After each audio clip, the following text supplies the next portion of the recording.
फिर से बारिश शुरू हो गई है। यह जो बारिश हो रही है उसे देखकर लगता है कि इस बार के खेत खलियान सब डूब जाएंगे। हाँ माँ, अगर सब डूब गया तो हम कहाँ रहेंगे? मुझे भी यही चिंता हो रही है। वैसे भी जहाँ हम रहते हैं वह जगह काफी नीची है। तो क्या हम डूब जाएंगे माँ? पता नहीं बेटी क्या होगा। देखना, तुम्हारे पिताजी भी अभी तक घर नहीं लौटे। चलो मैं खाना बना लेती हूँ, नहीं तो घर आते ही खाना मांगेंगे। काजल रसोई घर की ओर चली गई। तभी उसका पति बिरजू आ पहुंचा। अरे काजल, तुम कहाँ हो? तुम आ गए। मैं तो सोचने लगी थी कि शायद घर आना ही भूल गए। ऐसा मत बोलो काजल। गुड़िया, तौलिया ले आओ बेटी, मैं पूरी तरह से भीग गया हूँ। ये लो पिताजी। पिताजी, ये क्या? इतने सारे केले के पेड़ काटकर क्यों लाए हो? इसकी हमें जरूरत पड़ेगी गुड़िया। ये जो बारिश हो रही है उसमें यही पेड़ हमारी जान बचाएंगे। केले के पेड़ हमें बचाएंगे? ये कैसी बातें कर रहे हो? हंसो मत गुड़िया, कौन जानता है कब क्या काम आ जाए। पहले से ही तैयार रहना समझदारी है। तुम्हारा दिमाग तो ठीक है ना? केले के पेड़ हमारी जान बचाएंगे? ये कैसी पागलों वाली बातें कर रहे हो? लगता है बारिश में भीगने से तुम्हारा दिमाग काम नहीं कर रहा है। तुम पहले आराम करो, मैं तब तक बाकी का खाना बना लेती हूँ। काजल फिर रसोई घर में चली गई। शाम को बारिश थोड़ी कम हुई। अरे सुनो भाग्यवान, भाग्यवान कहाँ हो तुम? क्या है, दिन भर क्या करते रहते हो? इन बेकार के काम को छोड़कर कुछ अच्छा काम भी कर लिया करो। गुस्सा क्यों कर रही हो भाग्यवान? जरा हथौड़ी तो देना। हथौड़ी? हथौड़ी से अब क्या करोगे? केले के पेड़ों से घर बनाऊंगा। केले के पेड़ों का घर? ऐसा घर तो मैंने कभी सुना ही नहीं। नहीं सुना तो क्या हुआ, अब सुनने के साथ साथ देखोगी भी। तुम आजकल पागलों जैसी बातें क्यों करते रहते हो? ऐसा कुछ मत करो कि लोग तुम्हें पागल कहने लगे। पहले से ही गांव में सबके ताने सुनने पड़ते हैं। लोगों की बातों पर ध्यान मत दो। एक दिन सभी गांव वाले हमारा धन्यवाद करेंगे। जाओ, जो कहा वो लेकर आओ। मुझे तुम्हारी बातें बिल्कुल समझ में नहीं आती, ठीक है? ये लो हथौड़ी, अब जो चाहो करो। कुल्हाड़ी लेकर बिरजू आंगन में बैठकर केले के पेड़ों को काटने लगा। बिरजू मन लगाकर अपना काम कर ही रहा था कि तभी उसका पड़ोसी अनुज वहां आ पहुंचा। वह बिरजू को ये करते देख पूछता है, अरे बिरजू भाई, इतना ध्यान लगाकर तुम क्या कर रहे हो भैया? अनुज भाई, भविष्य के लिए तैयारी कर रहा हूँ। भविष्य के लिए तैयारी? हाँ, भविष्य के लिए तैयारी केलों के पेड़ों से।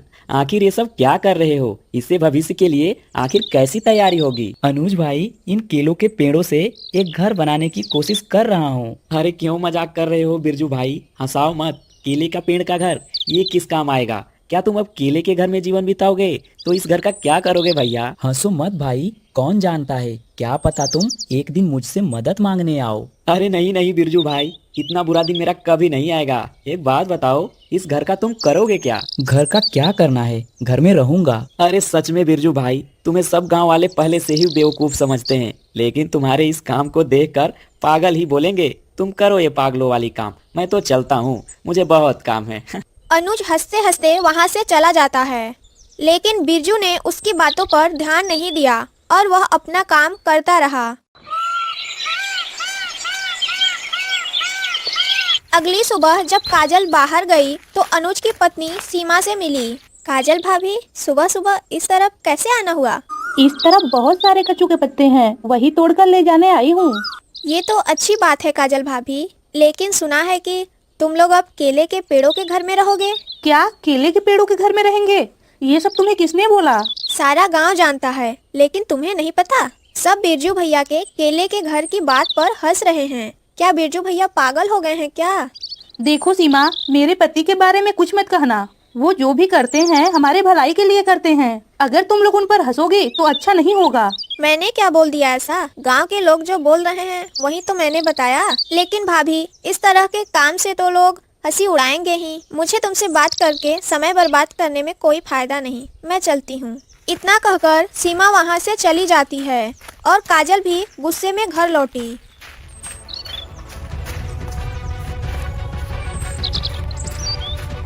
अब हम इस नए घर में नहीं रहेंगे। तुम्हारी हरकतें देखकर लोग दिन पर दिन हमें पागल कहने लगे हैं। ये क्या हो गया है तुम्हें? सुबह सुबह इतना गुस्सा क्यों कर रही हो? गुस्सा ना करूं तो क्या करूं? लोग तुम पर हंस रहे हैं। मैं भी तुम्हारी वजह से शर्मिंदा हो रही हूँ। लोग मुझ पर क्यों हंस रहे हैं? मैंने क्या किया ऐसा? तुम्हें पता नहीं क्या किया है? सारे गांव को मालूम हो गया है कि तुम केले के पेड़ों के घर बना रहे हो और तुम उस घर में रहोगे। इसमें मेरा क्या मजाक बना? देखो काजल, मैं जो कर रहा हूँ हमारे भले के लिए ही कर रहा हूँ। मुझे तुम्हारे भले की जरूरत नहीं।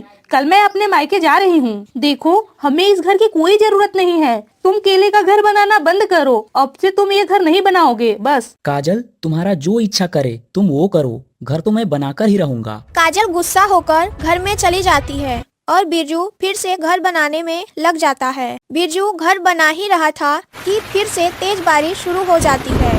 गुड़िया, गुड़िया बेटी, जरा छाता लेकर आना तो, बारिश शुरू हो गई है। बारिश तेज हो उससे पहले जल्दी जल्दी घर बना लेता हूँ। ये लो पिताजी छाता। अच्छा पिताजी, इस घर को बनाकर हम क्या करेंगे? अरे गुड़िया बेटी, जब बारिश शुरू होती है तो बहुत समय तक बंद नहीं होती और हमारा गांव बहुत निचले भाग में होने के कारण बारिश होने पर सबसे पहले हमारे गांव में पानी जमा हो जाता है और घरों में भी पानी हो जाता है। पिताजी ये क्या बोल रहे हैं? अगर बाढ़ आ गई तो हम कहाँ जाएंगे? तुम चिंता मत करो बेटी, इसी बाढ़ से बचने के लिए तो केले का घर बना रहा हूँ। अगर बारिश होने से बाढ़ आ भी गई तो हम इस केले के घर में रहेंगे और ये पानी पर तैरने के साथ साथ इधर उधर आ जा भी सकती है। लेकिन पिताजी, आप इतना मेहनत क्यों कर रहे हैं? बेटी, क्या पता कुछ दिनों तक बारिश बंद ही ना हो। अगर बारिश नहीं रुकेगी तो बाढ़ आना तो तय है। इसलिए मैं ये घर बना रहा हूँ जिससे हमारी बेटी को बाढ़ में कोई कठिनाई ना हो। बिरजू छाता लेकर बारिश में अपना काम करता रहा। इधर कुछ दिनों तक लगातार बारिश इतना तेज हुआ कि गांव में हर जगह पानी भर गया। हे भगवान, ये क्या हुआ? इस बारिश ने तो पूरे गांव को डुबा दिया। अब हम कहाँ जाएंगे? बाहर तो हर जगह पानी हो गया है। अब क्या करें? घर में भी हर जगह पानी भर गया है। तुम चिंता मत करो काजल, हमारे पास केले का बना घर है। इसी दिन के लिए तो मैं उसे बना रहा था। क्या सच में पिताजी? अब हम केले के बने घर में रहेंगे? हाँ बेटी, लेकिन तुम्हारी माँ राजी होगी तभी हम चलेंगे। क्यों काजल, तुम कुछ बोल क्यों नहीं रही हो? नहीं, मतलब? अरे काजल, तुम अभी भी किस सोच में हो? इस घर में और रहना संभव नहीं है। पूरा घर डूब जा रहा है। जल्दी चलो, हम जरूरत का सामान लेकर उस घर में चलते हैं। बिरजू अपनी पत्नी काजल और अपनी बेटी गुड़िया को लेकर केले के घर में चला गया।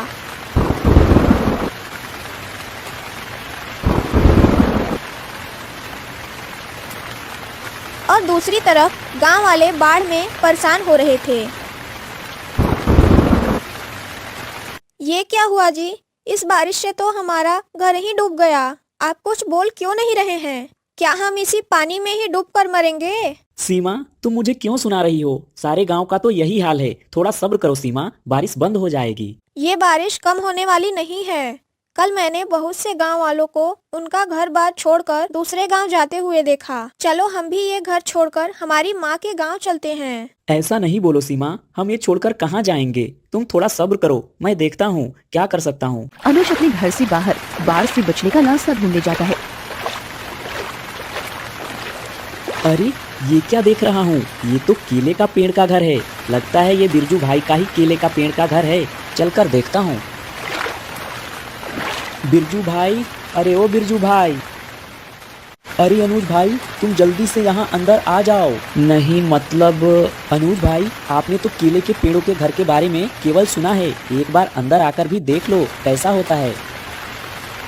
अनुज अंदर जाता है और बिरजू के बनाए घर को देखकर चौंक गया। अरे भाई, ये तो असली घर जैसा लग रहा है। इस घर में तो सब कुछ है। हाँ अनुज भाई, भगवान की कृपा से आपके भाई ने अपनी समझदारी से ये घर बनाया है। इनकी वजह से ही हम इस बाढ़ में भी सुरक्षित हैं। और जब आप आए तो हम दोपहर का भोजन करने ही जा रहे थे। काजल भाभी, क्या इस घर में रहने का भी व्यवस्था है? हाँ भाई, यहाँ सब कुछ है। अब तुम भी हमारे साथ खाना खाकर ही जाना। नहीं भाई, मेरे बीवी बच्चे घर पर अकेले हैं और वो भी कुछ नहीं खाए हैं। मैं चलता हूँ। बारिश के होते रहने से जल्द ही पूरा गांव पानी में डूब गया। गांव वाले लोग अपनी जान बचाने के लिए अपने अपने घरों की छत पर शरण लेने लगे। कल मैंने तुमसे कितनी बार कहा कि मैं अपनी माँ के घर जाऊंगी, लेकिन तुमने मेरी एक नहीं सुनी। अब मुझे अपने बेटे को लेकर इस बाढ़ में भूखे रहना पड़ रहा है। माँ, मुझे बहुत डर लग रहा है। अगर ये घर गिर गया तब? डरो मत बेटा, ऊपर वाला सब कुछ ठीक कर देंगे। क्या हुआ? तुम ऐसे चुप क्यों हो? कुछ बोल क्यों नहीं रहे हो? मैं और क्या बोलूं? किसे पता था कि बारिश की वजह से इतना दुख सहना पड़ेगा। अब बस ऊपर वाले से ही प्रार्थना के अलावा क्या कर सकते हैं। अनुज और सीमा अपने बेटे के साथ दुखी मन से अपने घर की छत पर बैठे थे। तभी बिरजू अपना केले के पेड़ का घर अनुज के घर के पास आता है।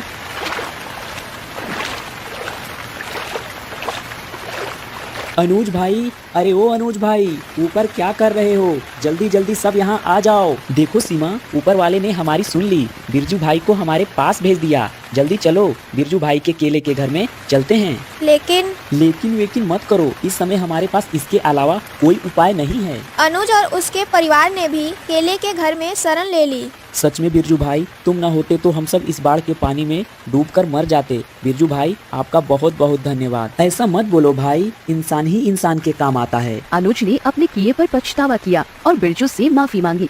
फिर अनुज की आंखों से आंसू गिरने लगे। ये क्या अनुज भाई, क्या हुआ? तुम रो क्यों रहे हो? कुछ नहीं बिरजू भाई, मुझसे बहुत बड़ी भूल हो गई। मैंने तुम्हारा मजाक उड़ाया, तुम्हें केले का पेड़ का घर बनाता देख पागल कहा, लेकिन आज तुम्हारे और तुम्हारे इस घर के वजह से हमारी जान बच गई। मुझे माफ कर दो बिरजू भाई। काजल भाभी, आप भी मुझे माफ कर दीजिए।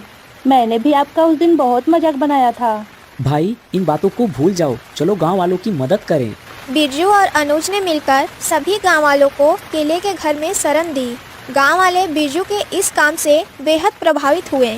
सच में बिरजू ने साबित कर दिया कि समझदारी और भलाई से बड़ी कोई चीज नहीं।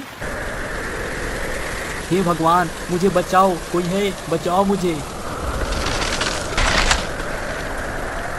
अरे बाप रे, क्या धूप और गर्मी शुरू हो गई है। इस बैसाख के महीने में खेत में काम करते करते पीठ जलकर जैसे मांस का कीमा बन गया हो। अरे भैया, आम और कटहल पकने के लिए इतनी धूप तो होनी ही चाहिए। सूखा तो सूखा ही होता है, लेकिन जब भीगा हुआ काल वैसाखी आएगा तब तुम भाग भी नहीं पाओगे। तुम बिल्कुल ठीक कह रहे हो भोला भाई। ये काल बैसाखी एक अजीब सा तूफान होता है। अचानक अंधेरा छा जाता है और फिर सब कुछ उड़ाकर ले जाता है। उड़ाकर ले जाता है? क्या कह रहे हो? उसके बाद तो हफ्तों तक बारिश होती रहती है, खेत खलियान सब डूब जाते हैं। क्या ये भूल गए हो? अरे भाई, बहस छोड़ो, उधर देखो, आसमान कैसे काले बादलों से ढक गया है। ऐसा लग रहा है जैसे पूरी दुनिया को अभी निगल लेगा। अरे जल्दी से भागो, अंधेरा होना शुरू हो गया है। एक बार शुरू हो गया तो घर लौट नहीं पाएंगे, रास्ते में ही मरना पड़ेगा। सिर्फ मरना ही नहीं, घर वाले लाश भी ढूंढ पाएंगे या नहीं पता नहीं। भागो, जल्दी भागो। अरे ये क्या, अचानक आसमान इतना काला हो गया। इतनी गर्मी के बाद आसमान का काला होना, ऊपर से वैसाख का महीना, लगता है काल वैसाखी शुरू होने वाला है।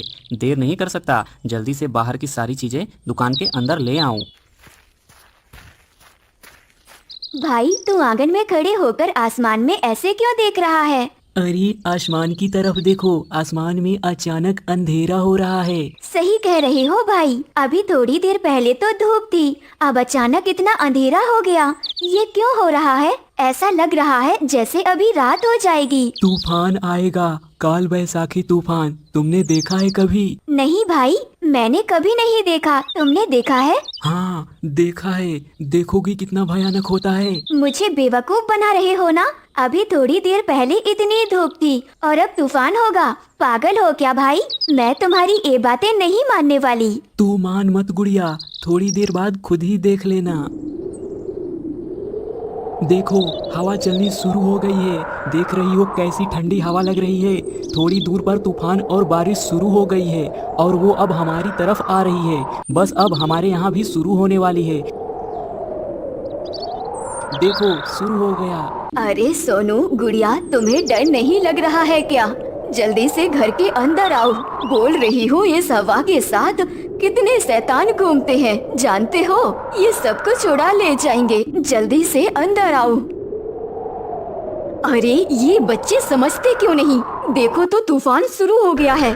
फिर भी बाहर खड़े रहना जरूरी है क्या? मेरी डांट सुने बिना तुम लोगों को अकल ही नहीं आती।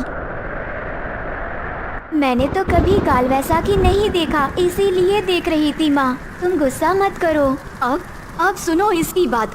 घर में बैठकर तुम नहीं देख पा रही हो? कैसा तूफान हो रहा है। ऐसा तूफान पहले कभी नहीं देखा। लग रहा है सब कुछ उड़ाकर ले जाएगा। न जाने कितनी चीजें उड़कर जा रही हैं। जल्दी से शटर बंद कर देता हूँ, लगता है आज घर लौट नहीं पाऊंगा। अब इस तूफान में बाहर निकलना नामुमकिन है। पता नहीं घर वाले क्या करेंगे। घर नहीं जा पा रहा हूँ, थोड़ा भी अच्छा नहीं लग रहा है, लेकिन जाना भी संभव नहीं है। उससे अच्छा दुकान के अंदर ही लेटकर रात काट दूँ। कल पूरा दिन घर पर ही रहूँगा। बहू, बल्लू अभी तक घर नहीं आया, उससे पूछो कहाँ है। इस तूफान में कहीं बाहर ना निकल जाए, दुकान में ही रात बिता ले वो। ठीक है माँ, मैं अभी फोन करती हूँ। हेलो, क्या बोल रही हो? तुम अभी कहाँ हो? मैं तो दुकान में ही हूँ। घर लौटने की तैयारी कर रहा था, लेकिन सामान समेटते समेटते बारिश शुरू हो गई। ठीक है, तुम दुकान में ही रहो। इस तूफान में तुम्हें घर आने की जरूरत नहीं है। ब्रेड और बिस्किट खाकर आराम से लेट जाओ। बाहर जो तूफान हो रहा है उसमें घर आना सुरक्षित नहीं। कैसी जबरदस्त आंधी है। सब पेड़ टूट रहे हैं, कुछ घरों की छतें भी उड़ गई हैं। ठीक है, तो आज घर नहीं आऊँगा, कल मिलेंगे। तो माँ और बच्चों का ख्याल रखना। कोई दिक्कत हो तो फोन करना। और हाँ, आंधी के बहाने बच्चे बाहर निकलने की जिद करेंगे, उन्हें रोके रखना। तूफान के दिन माँ का भी मन परेशान रहता है, उनका भी ध्यान रखना। ठीक है, तुम भी अपना ध्यान रखना। मैं फोन रख रही हूँ। देखो बच्चों, तुम्हारे पापा आज रात दुकान में ही रहेंगे और तुम्हें भी बाहर नहीं जाना है। चुपचाप दोनों भाई बहन लेट जाओ। मैं देखती हूँ खाने पीने का इंतजाम कैसे करूँ। माँ, खिचड़ी और आलू का भुजिया बनाओ ना, खाने में बहुत मजा आएगा। हाँ, साथ में बैगन का भरता और अचार भी होना चाहिए। क्या खाने की फरमाइश है। जरा मौका मिला नहीं कि दोनों ने लंबी लिस्ट पकड़ा दी। बाहर इतना तूफान चल रहा है और ये लोग मुझे बावर्ची बना देंगे। ठीक है, इतना मुंह मत लटकाओ, चुपचाप दोनों लेट जाओ। मैं खाना बनाकर ला रही हूँ। दादी, आप घर रो क्यों रही हो? बाहर कितना सुंदर तूफान हो रहा है, उसे देखकर कोई ऐसे रोता है क्या? सुंदर तूफान मत कह बेटी, ये तूफान सुंदर नहीं होता, ये तबाही लाने वाला होता है। दादी, हर साल तूफान आते ही आप रोने क्यों लगती हो? कुछ नहीं बेटा, तुम लोग लेटे रहो, मैं जरा तुम्हारी माँ की मदद कर दूं। और उधर मेरा बेटा दुकान में अकेला है, पता नहीं वो कैसा होगा। नहीं दादी, ऐसा नहीं चलेगा, आज आपको बताना ही होगा। अरे नहीं, पहले सब मिलकर खाना खा लो। देखो मेरा खाना तैयार हो गया, ठंडा हो गया तो अच्छा नहीं लगेगा। पहले खा लो, फिर दादी के पास जाकर कहानी सुन लेना। ठीक है, दो खाना।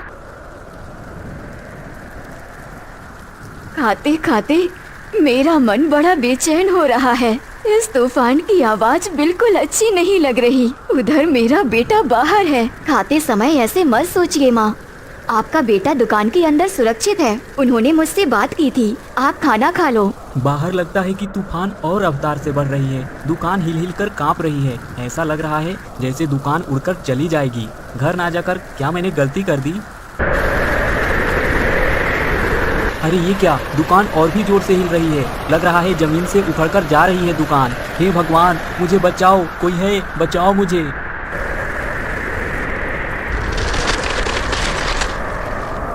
ये क्या, बार बार मेरे गले में अटक क्यों रहा है? खाते वक्त ऐसा क्यों लग रहा है?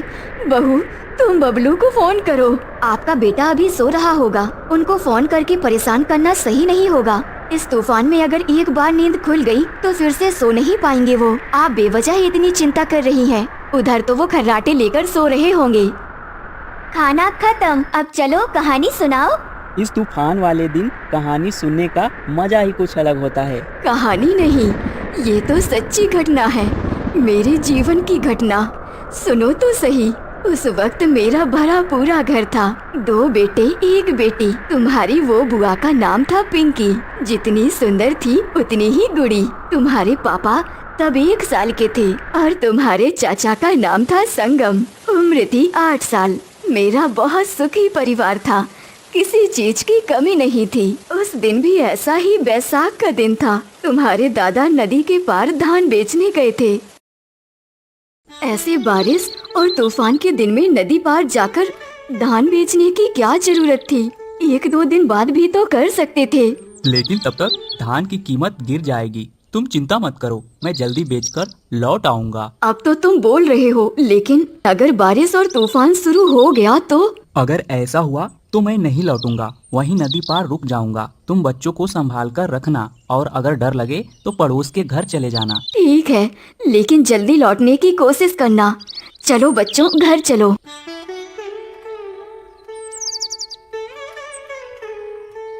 धान बेचते बेचते देर हो गई, आसमान भी काला लग रहा है। किशन जल्दी से इस पार ले चलो, अगर देर हो गई तो तूफान में फंस जाएंगे। घर पर बीवी बच्चे देर हुई तो चिंता करेंगे। अरे जरा रुकिए रुकिए, आप तो इतने पैसे लेकर जा रहे हैं उस पार, मेरा क्या? मैं अगर आपको अकेले लेकर जाऊंगा तो मेरा पेट कैसे भरेगा भैया? मेरा भी परिवार है, बच्चे हैं, उनके लिए भी तो कमाना पड़ता है। ऊपर से ये तूफान और बारिश शुरू हो गई है, हर दिन तो नाव चला नहीं सकता। अगर तेज बारिश हुई तो नदी कैसे पार कर पाएंगे, बताइए तो। ठीक है, मैं थोड़ा इंतजार कर लूंगा, लेकिन तुम जल्दी से एक दो और यात्री बैठा लो। ज्यादा देर मत करना, क्योंकि आसमान का हाल देख रहा हूँ, वो अच्छा नहीं लग रहा है। वैसे भी बीवी की बात न मानकर चला आया। कह तो रहे थे कि जल्दी लौट आएंगे, लेकिन अब तक कोई खबर नहीं। उधर आसमान और भी अंधेरा हो गया, लगता है तूफान उठ रहा है। कितनी बार मना किया था जाने को, लेकिन कौन सुनता है। लो, बोलते बोलते तूफान भी आ गया। लगता है आज वो लौट नहीं पाएंगे। मैं बच्चों को लेकर घर में ही रहूंगी, किसी और के घर जाने की कोई जरूरत नहीं है। अब नाव छोड़ो, देखो कितनी देर हो गई है, आसमान कितना काला हो गया है। क्या तुम्हें दिखाई नहीं दे रहा? क्या पैसे के लिए हम सबकी जान खतरे में डाल दोगे? अरे नहीं नहीं, मैं ऐसा नहीं करूँगा। ये लो, नाव छोड़ रहा हूँ। अरे भाई, मैं किशन नाविक हूँ, मेरे नाव पर कोई डरता नहीं है, सब आराम से बैठते हैं, चाहे तूफान हो या कुछ भी। मैं ऐसे नाव चलाऊंगा कि कोई भी इसे रोक नहीं पाएगा, समझे भैया? बहुत बातें हो गयी, अब नाव छोड़ो, मेरा मन अच्छा नहीं लग रहा है।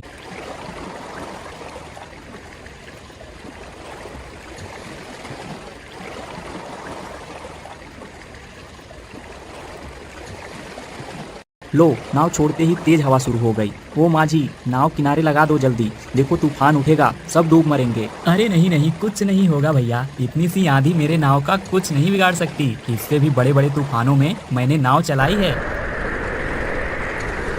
अरे क्या मुसीबत में पड़ गया, एक तो देर हो गई है, ऊपर से तूफान उठ गया और अब नाव किनारे नहीं लगा रहा। पता नहीं आज किस्मत में क्या लिखा है। माँ जी देखो, नदी की लहरें कितनी ऊंची उठ रही हैं, दया करो अब नाव को रोक लो। अरे भाई, आप तो बहुत परेशान कर रहे हैं, लगता है आपको ही मेरी गलती लग रही है, बाकी कोई कुछ नहीं कह रहा है, बस आप ही इतना हल्ला मचा रहे हैं। एक तो तूफान, ऊपर से आप ऐसे बोलेंगे तो मैं नाव कैसे चलाऊंगा? चुपचाप बैठ जाइए, मुझे अपना काम करने दीजिए। अच्छा, कोई कुछ नहीं बोल रहा है, मैं ही बोल रहा हूँ, ठीक है? अब मैं कुछ नहीं कहूँगा, सबका जो होगा मेरा भी वही होगा। मैं जाकर नाव के अंदर बैठता हूँ। अरे माँ जी, देखो कितनी बड़ी बड़ी लहरें आ रही हैं, उसके साथ ये तेज हवाएं। बड़ी बड़ी बातें की थी, अब तो नाव डूबने की हालत में है। अब हमारा क्या होगा? क्या हम सब डूब मरेंगे? मैं समझ नहीं पाया कि तूफान इतनी तेजी से आएगा। आप लोग कृपया शांति से बैठ जाइए। शांति से बैठे? इसका क्या मतलब? हम मौत की ओर जा रहे हैं और तुम हमें शांति से बैठने को कह रहे हो? बाहर इतनी चीख पुकार क्यों हो रही है? चलो जाकर देखता हूँ क्या हुआ है। अरे भाई, मैं सच में नहीं समझ पाया कि पानी इतना बढ़ जाएगा। अब मैं किसी भी तरह से पानी से नहीं लड़ पा रहा हूँ, नाव पूरी तरह खराब हो गई है। मुझे माफ़ कर दीजिए, अगर मैंने आपकी बात मानी होती तो ये नहीं होता। अब कुछ नहीं हो सकता, सब लोग भगवान को पुकारो। अब हमारे पास बचने का और कोई रास्ता नहीं है, सिर्फ हमें भगवान ही बचा सकते हैं। नाव में पानी घुस रहा है, नाव डूब रही है, इस बीच नदी को पार तैरकर भी नहीं कर पाऊंगा।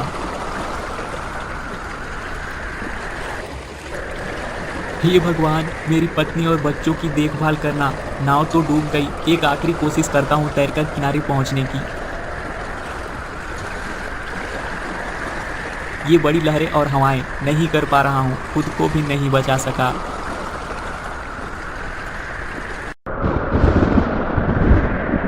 अचानक मेरी नींद क्यों टूट गई? बाहर तो तूफान थमने का नाम नहीं ले रहा। वो इस तूफान में कैसे होंगे कौन जाने। अगर धान बेचकर पैसे लिए होंगे तो वो कहाँ छिपा रहे होंगे? चोरी का डर भी तो होगा, और अगर नहीं बेच पाए तो इस साल में वो कहाँ होंगे कौन जाने। मेरा दिल तो बहुत घबराने लगा है।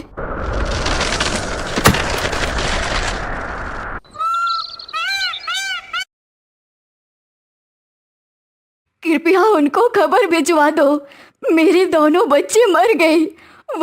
वो कहाँ है मुझे नहीं पता। कल वो उस पार गया था, अभी तक वापस नहीं आया। मुखिया जी, नदी के किनारे एक शव मिला है। किसकी शव है? एक ही रात में गांव में इतना कुछ हो गया, समझ नहीं आ रहा है कहां से कैसे क्या संभालूं। जिस औरत के घर में पेड़ गिरा और दोनों बच्चे मर गए, उसी की पति की लाश है मुखिया जी। कल धान बेचने गया था, लौटते समय नाव डूब गई। बेचारी को अभी तक पता नहीं चला कि उसका पति भी अब इस दुनिया में नहीं रहा। वो तो बच्चों के गम में बार बार बेहोश हो रही है। पता नहीं पति की मौत की खबर सुनकर क्या होगा। हे भगवान। चलो लाश को अंतिम संस्कार के लिए ले चलते हैं, उसे भी थोड़ा संभाल लेते हैं। इस समय क्या समझाऊं, क्या दिलासा दूं, कुछ समझ में नहीं आ रहा है। ये किसकी लाश ले आए हो आप लोग?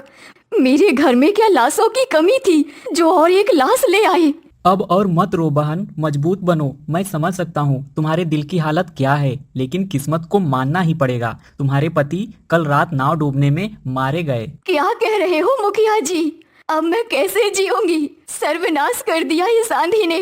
सब कुछ तो ले गई, मुझे क्यों छोड़ गई? मुझे भी ले जाती, मैं भी जीना नहीं चाहती। मुझे अपने साथ ले जा।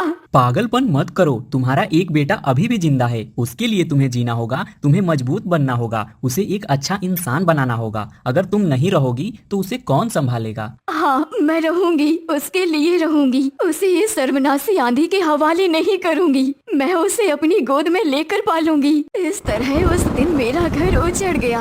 बच्ची सिर्फ मैं और तुम्हारे पिता को मैंने अपनी गोद में रखकर पाला। हर साल जब आंधी आती है तो मेरे अंदर भी एक तूफान उठता है। पुरानी यादें ताजी हो जाती हैं, दिल में गूंज उठती है। अगर आज तुम्हारे दादू होते तो वो भी तुम्हें कितना प्यार करते। दादी अब मत रो, हम तो है ना, पिताजी भी है। पिताजी तो आपको बहुत प्यार करते हैं। हाँ, उसे लेकर ही तो मेरी दुनिया है। उसी के लिए मेरी सारी चिंता है। पिताजी को कुछ नहीं होगा दादी, आप चिंता मत करो। सुबह होते ही आप देखना पिताजी घर चले आएंगे। ठीक है, अब तुम लोग सो जाओ।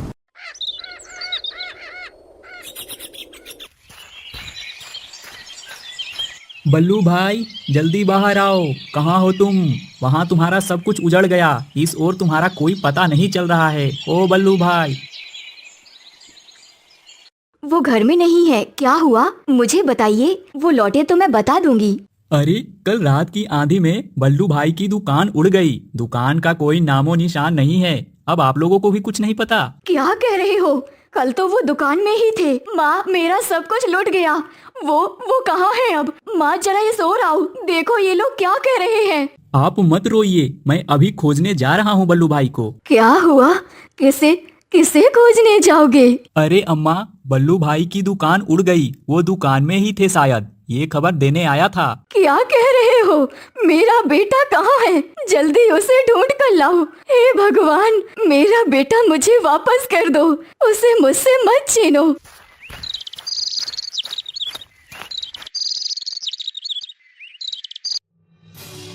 अरे अरे भाई, उधर देखो, कोई पड़ा है शायद। चलो जल्दी जाकर देखते हैं कौन है।